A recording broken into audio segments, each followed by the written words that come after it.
morning and a very happy new year to you. It's good to be back at my desk and looking forward to navigating us through the markets for the following week. Welcome to HYCM Insight with myself, Giles Coughlin, Chief Currency Analyst here at HYCM. Now, the market mood that I'm expecting for the coming session is as follows.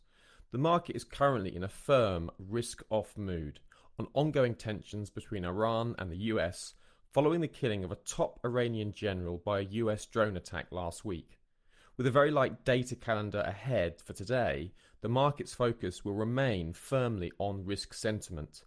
As a result, watch out for risk sentiment moves. In a risk-off market, we can expect gold buyers, Japanese yen and Swiss franc buyers, and Australian dollar, New Zealand dollar and Canadian dollar sellers.